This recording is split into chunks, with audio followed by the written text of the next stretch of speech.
नमस्कार दोस्तों। ये पेपर हम लाइब्रेरियन ग्रेड थर्ड का पेपर हल कर रहे हैं और इससे पहले 35 प्रश्न हम ऑलरेडी पार्ट फर्स्ट के अंदर कर चुके हैं और उसका लिंक नीचे कमेंट में पिन किया हुआ है, आप वहाँ पर जाकर उसको देख सकते हैं। अब आगे के प्रश्न करते हैं अपने। मामा देव कुंड। तो मित्रों, मामा देव कुंड, झालीवाव कुंड, ये किसके अंदर है? गागरोन, चित्तौड़गढ़, कुंभलगढ़, मेहरानगढ़। तो ये है किसके अंदर? कुंभलगढ़ के अंदर है। कुंभलगढ़ दुर्ग का निर्माण महाराणा कुंभा ने अपनी पत्नी कुंभल देवी की याद में करवाया था, जो कि कहाँ है? राजसमंद के अंदर है। और कुंभलगढ़ दुर्ग का शिल्पी कौन था? मंडन था। कुंभलगढ़ दुर्ग का शिल्पी ये मंडन। और कुंभलगढ़ दुर्ग के बारे में इसको क्या कहते हैं? कुंभलगढ़, कुंभपीर, कमलपीर, महेंद्र व माहौर के नाम से भी इसको जाना जाता है। इसको सूड्य दुर्ग के भी नाम से भी जाना जाता है।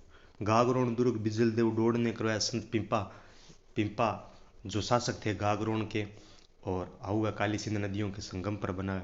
चित्तौड़गढ़ के बारे में जानते हो? मेहरानगढ़ जोधपुर के अंदर। नया प्रश्न है मित्रों, पहले ये पूछा भी नहीं गया है कि राजस्थान में 33 करोड़ देवी देवताओं की साल कहाँ स्थित है? तो आबानेरी, नाडोल, मंडोर, खेड़। तो यहाँ पर ध्यान रखना, 33 करोड़ देवी देवताओं के मंदिर की अगर बात करता या साल की, ये कहाँ पर है? मंडोर के अंदर है। 33 करोड़ देवी देवताओं के मंदिर या 33 करोड़ देवी देवताओं की साल। और मंडोर कहाँ पड़ता है? जोधपुर के अंदर।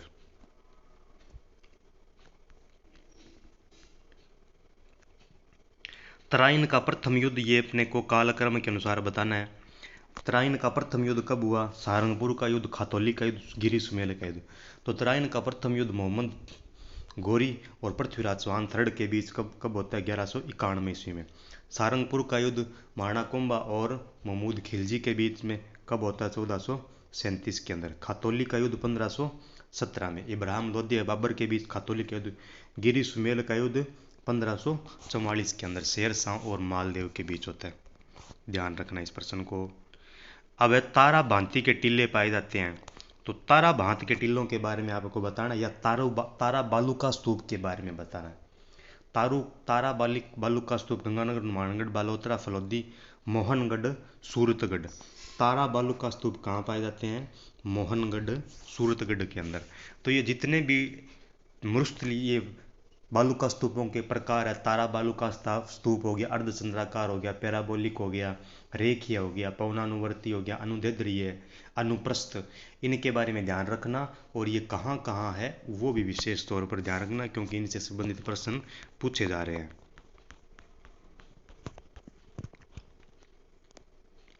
अब है कौन सा सुमेलित नहीं है, ये बताना है। एक तरफ अरावली की चोटियाँ दी गई है, ये इसमें से दक्षिण अरावली की चोटियाँ, उत्तरी अरावली की चोटियाँ भी है।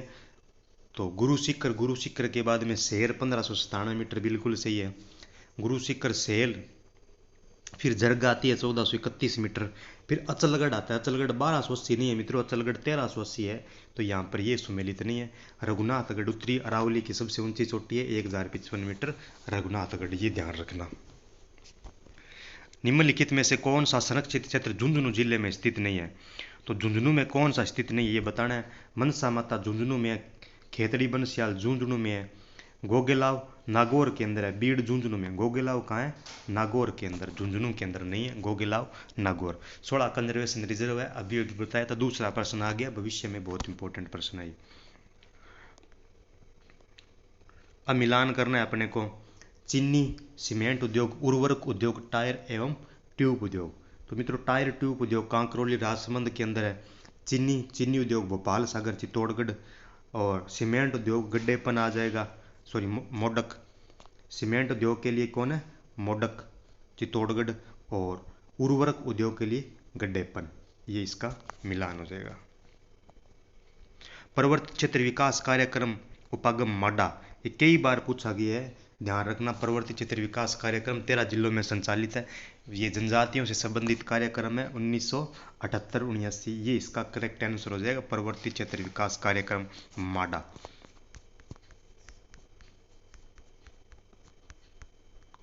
निम्नलिखित में से कौन सी नदी उत्तर से दक्षिण की ओर बहती है?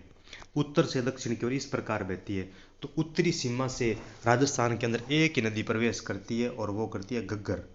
घग्गर घग्गर नदी के बहाव क्षेत्र को हकरा के नाम से जाना जाता है। नट नाली मृत नदी के नाम से जाना जाता है घग्गर को। अगर दक्षिण से बात करते तो हम किस नदी का करते, चंबल का करते, सॉरी इसका माही का करते हैं। राजस्थान के किन जिलों में मध्यम काली मिट्टी पाई जाती है? मध्यम काली मिट्टी की बात करें, और काली मिट्टी मैंने आपको कितनी बार बता दिया है कि काली मिट्टी कहाँ पाई जाती है, हाड़ौती प्रदेश के अंदर। तो कोटा, बूंदी, बारां, झालावाड़ देख लो ऑप्शन के अंदर, वहां पर काली मिट्टी। लाल लोमी मिट्टी डूंगरपुर, बांसवाड़ा के अंदर। चंपाकली महिलाओं के शरीर में किस भाग में सुशोभित करते हैं? मैं अपने वीडियो में इस आभूषणों को विशेष तौर पर बोलता हूँ चंपाकली का। चंपाकली कहाँ पर है? गले का। चंपाकली कहाँ? गले का। चंपाकली कहाँ का है? गले का। कानों का औगन्या, टोंटी, बाली, झुमका, लटकन, ये कानों में आ जाएगा। कमर का कणगती, कंदोरा, सटका। बाजुओं का ये टड्डा हो गया, अनंत हो गया। राजस्थान, अब ये करंट के प्रश्न है, करंट के किस प्रकार के प्रश्न है इनकी भी थोड़ी चर्चा कर लेते हैं। कि राजस्थान सरकार ने पर्यावरण संरक्षण के उद्देश्य के प्रति आमजन को शिक्षित एवं जागरूक करने के उद्देश्य से किन वाटिकाओं का निर्माण कार्य 1 जुलाई से आरंभ किया गया है? वनगमन वाटिका, ट्राइबल वाटिका, तो वो थी मित्रों लव कुश वाटिका। राजस्थान को एनीमिया मुक्त करने के लिए हर सप्ताह का कौन सा दिन शक्ति दिवस के रूप में मनाया जाता है? तो एनीमिया के लिए शक्ति दिवस किस दिवस को मनाते हैं? मंगलवार को, ये ध्यान रखना। जून 2022 में राजस्थान में ड्रोन एक्सपो 2022 का आयोजन किस शहर में किया गया? ड्रोन एक्सपो 2022 का आयोजन किया गया था जयपुर के अंदर। पैरा शूटिंग वर्ल्ड कप 2022 में 10 metre air rifle stand SH1 event में किसने स्वर्ण पदक जीता? तो ये अवनी लेखरा जयपुर की है। इसने क्या किया? 10 मीटर में तो स्वर्ण पदक जीता और 50 मीटर में कांस्य पदक जीता था, ध्यान रखना। भाविना पटेल का ये भाविना पटेल गुजरात की है, टेबल टेनिस से इनका संबंधित है। मरियप्पन थंगावेलु हाई जंप से है। कृष्णा नांगर भी जयपुर के, बैडमिंटन से इनका संबंध है। इन्होंने भी गोल्ड मेडल जीता था टोक्यो पैरा ओलंपिक में। 3 दिवसीय शिखर पर्व मई 2022 का शुभारंभ किस स्थान पर किया गया? तो ये किया गया था मित्रों माउंट आबू में, नक्की झील जहाँ की प्रसिद्ध है। राजस्थान मृद्र बैंक को किस संस्था के सहयोग से 4 मोबाइल ATM वैन उपलब्ध करवाई गई है? तो राज सिक्को, नाबार्ड, सेबी, पंजाब नेशनल बैंक, तो ये कौन सी है? नाबार्ड। नाबार्ड की स्थापना 1982 इसमें जो शिवरमन समिति की सिफारिश पर की गई और वर्तमान में अध्यक्ष है गोविंदा राजाला चिंताला। और राज सिक्कों की ब्रांड एम्बेसडर कौन है? अभी आपको पहले बताया, राज सिक्कों की ब्रांड एम्बेसडर कौन है? रूमा देवी है। और सेबी के बारे में, सेबी एक्ट 1992 के अंदर है। सेबी की स्थापना 1986 शेयर मार्केट से संबंधित है सेबी। द इकोनॉमिक बुलेटिन किस विद्यालय की त्रैमासिक पत्रिका है? ये प्रश्न पूछ रहे हैं इस प्रकार के। तो द इकोनॉमिक बुलेटिन किस महाविद्यालय की? तो किसकी है? स्वामी केशवानंद राजस्थान कृषि विश्वविद्यालय, महाराजा गंगा सिंह विश्वविद्यालय, राजस्थान विश्वविद्यालय, राजस्थान तकनीकी विश्वविद्यालय, तो ये है राजस्थान विश्वविद्यालय की। राजस्थान डोमेस्टिक ट्रेवल मार्ट 2022 का आयोजन कहाँ किया गया? तो ये किया गया था जयपुर के अंदर।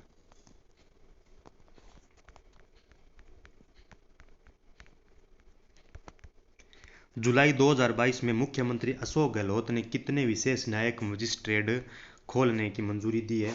तो वो दी थी 5 न्यायिक मजिस्ट्रेट बनेंगे। राजस्थान में पैरा खेल अकादमी की स्थापना किस स्थान पर की जाएगी? तो पैरा बैडमिंटन खेल अकादमी की स्थापना बीकानेर, जोधपुर, अलवर। ये प्रश्न 2-3 बार पूछ लिया गया, जोधपुर के अंदर, ध्यान रखना इसको। संविधान पार्क कहाँ बन रहे हैं राजस्थान के अंदर? जयपुर के अंदर। एस्पिरेशन डिस्ट्रिक्ट कार्यक्रम के अंतर्गत राजस्थान के किस जिले को दूसरा स्थान मिला है? तो वो मिला है मित्रों करौली को। किसको मिला है? करौली को। जुलाई 2022 में राजस्थान सरकार ने प्रदेश में 11 नए खेल स्टेडियम के लिए कितने करोड़ रुपए का प्रावधान किया है? वो किया है 16 करोड़ 50 लाख रुपए। अब राजस्थान में राज्य के चिकित्सा संस्थाओं में निःशुल्क आईपीडी और ओपीडी उपचार योजना का नाम होगा। तो इसका नाम क्या होगा? मुख्यमंत्री निःशुल्क दवा वितरण योजना। मुख्यमंत्री निःशुल्क निरोगी योजना, मुख्यमंत्री निःशुल्क जन औषधि योजना, प्रथम मुख्यमंत्री आयुष प्रथम योजना। तो इसका क्या नाम होगा? मुख्यमंत्री निःशुल्क निरोगी योजना। निरोगी राजस्थान अभियान 17 दिसंबर 2019 से चल रहा है। हाल ही में अप्रैल 2022 में राजस्थान का 16वां कंजर्वेशन रिजर्व। मित्रों, तीसरा प्रश्न आया, एक ही पेपर में कंजर्वेशन रिजर्व के 3 प्रश्न पूछ लिए हैं। तो 16वां भी मैंने आपको बताया था कौन सा, राणखार जालोर जंगली गधों के लिए प्रसिद्ध है, ये 16वां है।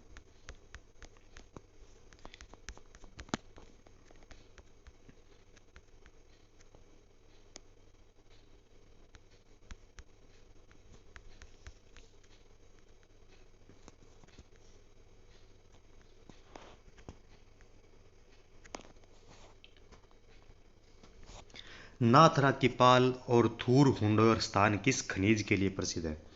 तो मित्रों, नाथरा की पाल है राजस्थान के अंदर क्या है, लोहा ऐसा कहाँ से निकलता है? मोरिजा, बोनोला, चोमू, नीमला, रायसोम, नाथरा की पाल, थूर हुंडूर, ये क्षेत्र किसके लिए प्रसिद्ध है? लोहे अयस्क के लिए प्रसिद्ध है। तो ये खाने किसकी है?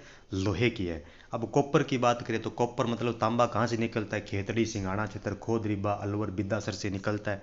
टंगस्टन की राजस्थान में, क्या भारत में एकमात्र खान है? नागौर गांव की डेगाना की रेवंत पहाड़ी, नागौर के गांव की डेगाना की रेवंत पहाड़ी है। और मैग्नीज कहाँ निकलता है? बांसवाड़ा से, काला खूंटा, कांसला, सागवा, इटाला, तिम्योतेरी, ये बांसवाड़ा से संबंधित है। मिट्टी से संबंधित दूसरा प्रश्न पूछा गया है। अब इसके अंदर बताना है कि कौन सा कथन है वो सही कथन है। तो लाल रेतीली मिट्टी, पीली भूरी रेतीली मिट्टी, लवणीय मिट्टी और भूरी रेतीली मिट्टी। तो भूरी रेतीली मिट्टी तो कहाँ पाई जाती है? पश्चिमी राजस्थान के अंदर पाई जाती है। तो इसके अंदर देख लीजिए, भूरी रेतीली मिट्टी तो आ जाएगा नागौर, बाड़मेर, जैसलमेर और बीकानेर। लवणीय मृदा पाई जाती है मित्रों, नागौर, पाली के अंदर पाई जाती है लवणीय मृदा। अब लाल रेतीली मृदा की बात रहेगी और पीली भूरी रेतीली मृदा की बात रहेगी। तो पीली भूरी आ जाएगी मित्रों यहाँ पर, पीली और भूरी मृदा नागौर, जोधपुर, पाली, जालोर, चूरू, झुंझुनू में।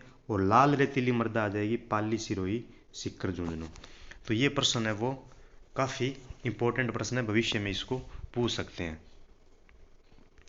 लोक देवता तेजाजी महाराज का पवित्र बांसी की दुगारी कहाँ है? तो बांसी दुगारी तेजाजी महाराज का पवित्र स्थल है, कहाँ है? तो वो कहाँ है? बूंदी के अंदर है। ध्यान, बांसी दुगारी अजमेर के अंदर है, अजमेर। प्रसिद्ध बांसी का बास दुगारी क्षेत्र कहाँ है मित्रों? ये पड़ जाता है बूंदी के अंदर, अजमेर में भी नहीं है, बूंदी के अंदर है।